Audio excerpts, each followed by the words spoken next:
کراچی والوں، یوں تو سید بھی ہو، مرزا بھی ہو، افغان بھی ہو،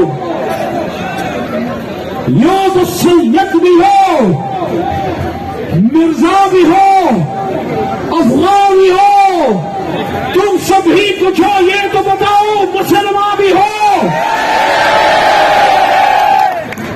آپ کو کس نے کہا کہ میں الیکشن کمپین کر رہا ہوں؟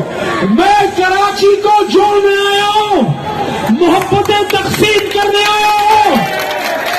میں کراچی والوں کو کہنا چاہتا ہوں کہ خدا کا واسطہ ہے، بڑا خون بہ چکا کراچی میں، خدا کا واسطہ ہے، کسی بات میں اکٹھے نہیں ہو سکتے تو خطبہ حجت الوداع پہ تو اکٹھے ہو جاؤ۔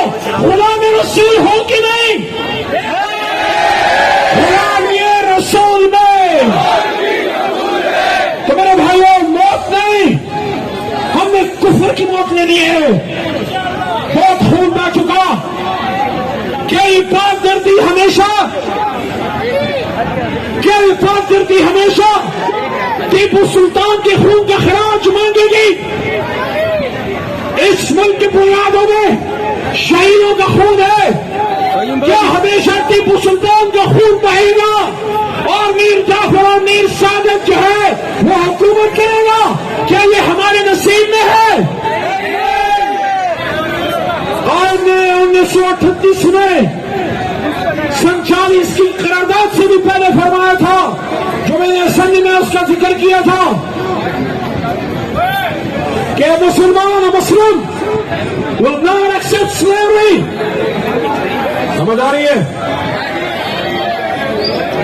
اس بوڑھے آدمی کی طرح بولو جس کو انگریزی سمجھ نہیں آتی تھی لیکن قائد کی سپیچ سننے میں کھڑا تھا۔ کسی نے پوچھا پڑے میاں قائد اعظم کو انگریزی میں تقریر فرما رہے ہیں، آپ کو سمجھ آ رہی ہے؟ قائد نے فرمایا، جو اسپیچ کر رہے تھے اس بزرگ نے کہا مجھے نہیں پتا میرا قائد اعظم کیا کہہ رہا ہے لیکن مجھے یقین ہے جو کہہ رہا ہے سچ کہہ رہا ہے۔